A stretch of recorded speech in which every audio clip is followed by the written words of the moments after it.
صحیح بخاری میں 6401، صحیح مسلم میں 3 طریق ہیں، 5656، 657 اور 5659، مشکات میں 4638 میں یہ سارے طریق اس کے سارے طرق جمع ہیں۔ اما عائشہ کہتی ہیں رضی اللہ تعالیٰ عنہ کہ کچھ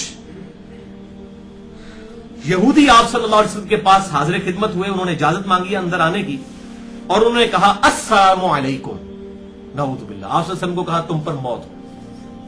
اما عائشہ کا ایمان جاگ اٹھا، ظاہر ہے تڑپ اٹھی، بیوی تو تھیں اور مومنہ بھی تھی، کامل مومنہ، ان سے رہا نہ گیا۔ جب حضور صلی اللہ علیہ وسلم کو بددعا دی ان یہودیوں نے، تو اما عائشہ نے کہا فَلَعَلَيْكُمُ السَّامُ وَاللَّعْنَةُ، بلکہ تم پر موت ہو اور اللہ کی لعنت ہو کہ اللہ کے نبی کے بارے میں یہ بات کر رہی ہو۔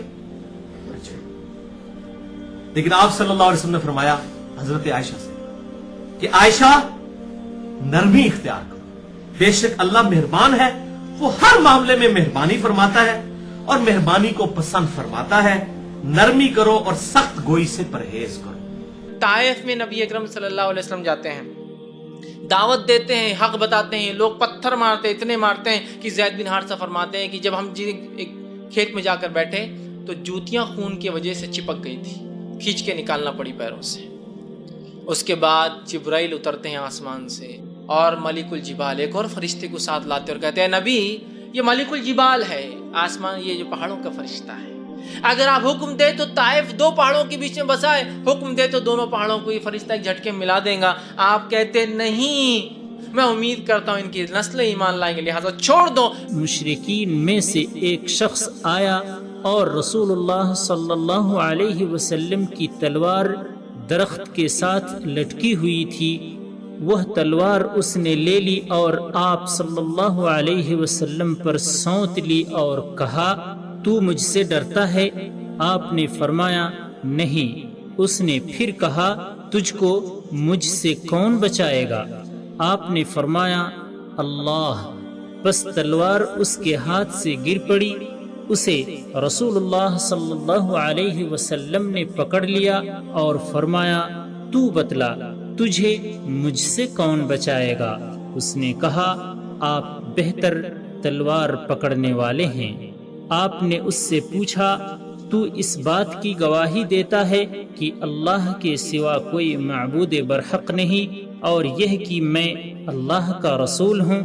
اس نے جواب میں کہا نہیں، البتہ میں آپ سے عہد کرتا ہوں کہ میں آپ سے لڑوں گا نہیں، نہ آپ سے لڑنے والوں کا ساتھ دوں گا۔ چنانچہ آپ نے اس کا راستہ چھوڑ دیا۔ وہ اپنے ساتھیوں کے پاس آیا اور کہا میں ایسے شخص کے پاس سے ہو کر آیا ہوں جو تمام لوگوں میں بہتر ہے۔ پرافٹ آف اسلام جو تھے ان کے خلاف سپر ڈیروگیٹری ریمارک دیا گیا اور انہوں نے کچھ بھی نہیں کیا۔ اس وقت جو مکہ تھا، یعنی 7ویں سینچری کے فرسٹ کوارٹر کا جو مکہ تھا، وہاں پر ایک لیڈی ام جمیل، وہ پویٹس تھی، تو اس نے پرافٹ کے خلاف کچھ لائن لکھی، تو آئی وہ، اس وقت آپ بیٹھے ہوئے تھے کعبہ میں، آپ کے ساتھ صرف آپ کے ساتھی ابو بکر تھے، لیکن محمد کے معنی ہوتے ہیں پریز وردی۔ انہوں نے کہا کہ مذممن ابینا وامرہ عصینا ودینہ قلینا۔ مذمم کہتے ہیں جس کو کنڈم کیا جائے، کنڈمنیٹری۔ یہ تو ایک ایسے آدمی کو کنڈم کیا جائے، اس سے بڑا ڈیروگیٹری ریمارک کیا ہو سکتا ہے؟ چند دن پہلے میں طلبہ کو حدیث پڑھا رہا تھا، بخاری مسلم کی حدیث ہے، رسول اللہ صلی اللہ علیہ وسلم کے دور میں مسجد میں ایک دیہاتی آیا اور کھڑے کھڑے مسجد میں پیشاب کرنے لگا۔ دیہاتی لوگ زیادہ ادب و آداب سے واقف نہیں ہوتے، تو صحابہ دوڑے اس کو، یہ نہیں کہ قتل کرنے کے لیے، پکڑنے کے لیے۔ نبی نے پکڑنے سے بھی روک دیا کہ نہیں۔ اللہ کے رسول صلی اللہ علیہ وسلم نے جب دیکھا کہ صحابہ اس کو روکنا چاہتے ہیں تو حضور نے فرمایا کہ چھوڑ دو اور اسے پیشاب کر لینے دو۔ جب وہ پیشاب سے فارغ ہو گیا، اللہ کے رسول صلی اللہ علیہ وسلم نے فرمایا کہ جہاں اس نے پیشاب کیا ہے وہاں پانی کا ایک ڈول ڈال دو۔ پھر اللہ کے رسول صلی اللہ علیہ وسلم نے فرمایا کہ اللہ نے تمہیں آسانیاں پیدا کرنے کے لیے بھیجا ہے، مشکل میں ڈالنے کے لیے نہیں بھیجا ہے۔ اور آپ نے کیا فرمایا؟ انما بعثتم میسرین، اللہ نے تمہیں آسانیاں پیدا کرنے والا بنا کے بھیجا ہے، مشکل میں لوگوں کو ڈالنے کے لیے پیدا نہیں کیا اللہ نے۔ تو کتنی زبردست ترغیب بھائی، ایک دیہاتی ہے وہ مسجد کے آداب سے واقف، ہم اگر مسجد نبوی ہے بھی کون سی بتاؤ ہم ہوتے تو ہم تو گستاخے، پہلے تو مسجد نبی کی گستاخی کا فتویٰ لگتا، اور مسجد نبی کی گستاخی حقیقت میں کس کی گستاخی ہے؟ نبی کی گستاخی ہے۔ تو آپ صلی اللہ علیہ وسلم نے فرمایا کہ اس کو کرنے تو پیشاب، جب کر لیا تو پھر آپ نے اس کو محبت سے بلایا، سمجھایا کہ یہ مسجد اس کی جگہ نہیں۔ منافقوں کے سردار عبداللہ ابن ابی کی ایک گفتگو، اپنے گروہ کو اکٹھا کر کے یہ کہا جب ہم مدینے لوٹیں گے تو عزت والے وہاں سے ذلت والوں کو نکال بھگائیں گے۔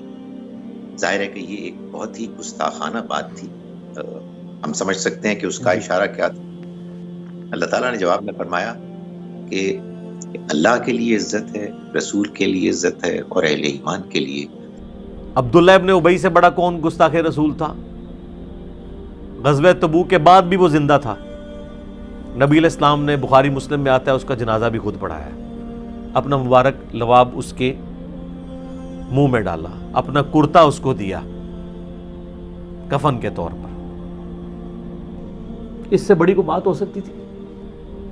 تو آپ صلی اللہ علیہ وآلہ وسلم سے جب بارہا کئی مواقع پہ پوچھا گیا عبداللہ ابن ابی کے بارے میں، وہ بھی حدیث بخاری مسلم میں ہے، سیدنا عمر خصوصاً، کہ آپ اجازت دیں ہم اس منافق کو قتل کر دیں، تو آپ نے فرمایا کہ اس طرح تو لوگ کہیں گے کہ محمد اپنے ساتھیوں کو قتل کرواتا ہے۔ قرآن میں آتا ہے ادفع باللتی ہی احسن، دعوت دے اس کو جو تمہارے خلاف ہے۔ اب جو حضور کے خلاف ہوگا اس کی کیا، وہ کیا کہے گا؟ حضور کو یہ کہے گا آپ سچے نہیں ہیں صلی اللہ علیہ وسلم، آپ جھوٹے ہیں۔ قرآن میں آتا ہے ساحر کذاب کہتے تھے حضور کو کہ آپ تو جادوگر ہیں۔ کیا حضور نے یہ ساری چیزیں برداشت نہیں کی؟ اور پھر ادفع باللتی احسن فاذا الذی بینک وبینہ عداوۃ کانہ ولی حمیم، ہو سکتا ہے کہ تمہارا سب سے بڑا دشمن تمہارا سب سے اچھا دوست بن جائے۔ اکرمہ ابن ابی جہل، سنن نسائی میں ڈیٹیل حدیث ہے، کہا تھا غلاف کعبہ میں بھی چھپا ہو تو قتل کر دینا۔ اس نے آگے حضور سے معافی مانگ لی، آپ نے معاف کر دی، اور پھر وہ جنگ یرموک میں جو ہے وہ شہید بھی ہوئے، رومن امپائر کے خلاف لڑتے ہوئے، اللہ تعالیٰ نے ان کو شہادت کا باپ دیکھ لیں، وقت فرعون ہے ابو جہل، اور بیٹا ہے اکرمہ ابن ابی جہل رضی اللہ تعالیٰ عنہ علیہ السلام۔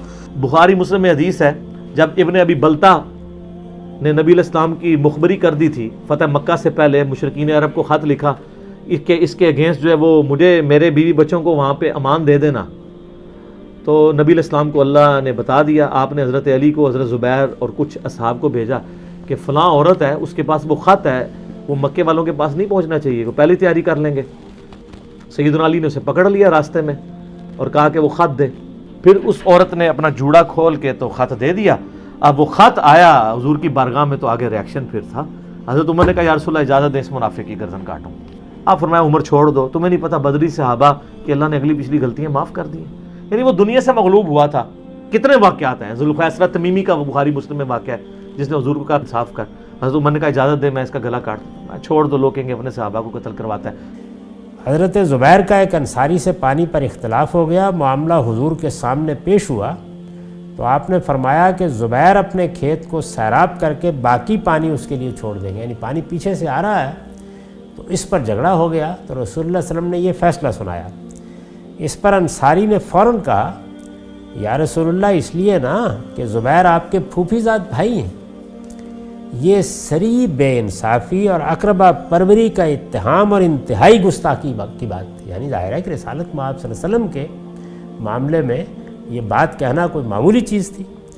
اس کے معنی یہ تھے کہ یہ کہا جا رہا ہے کہ آپ بے انصافی کر رہے ہیں، آپ اقربا پروری کر رہے ہیں، اس سے بڑی گستاخی کیا ہو سکتی تھی؟ چنانچہ بیان کیا گیا ہے کہ آپ کے چہرے کا رنگ بدل گیا، مگر آپ نے اس کے سوا کچھ نہیں کیا کہ اپنی بات مزید وضاحت کے ساتھ دہرا دی اور فرمایا کہ کھیت کی مڈیر تک پانی روک کر باقی اس کے لیے چھوڑ دیا جائے۔ نبی حضور کو نبی سمجھنا بھی ایک گستاخی ہے، لیکن اس کا مطلب یہ نہیں ہے کہ کوئی کہے گا میں حضور کو نبی نہیں سمجھتا اس لیے جو ہے ہم اس کو قتل کر دیں، ایسے نہیں ہے۔ اسلام میں ایسے نہیں تھا، حضور کے زمانے میں ایسے نہیں تھا، صحابہ کرام نے ایسے نہیں کیا.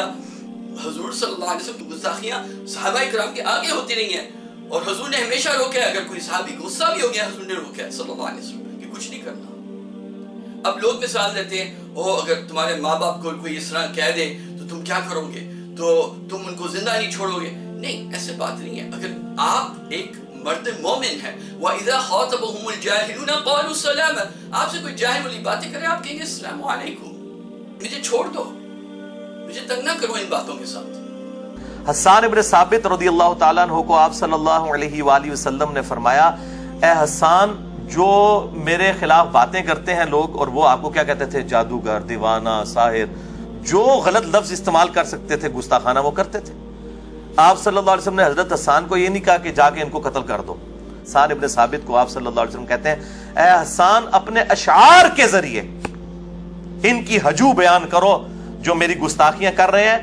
تیرے اشعار جو ہیں یہ تیر سے زیادہ جو ہے سخت ہیں ان کے اوپر. تیر کا ان کو وہ درد نہیں، ان کو تلوار کا وہ درد نہیں ہے جو تیرے اشعار سے ان کو تکلیف پہنچتی.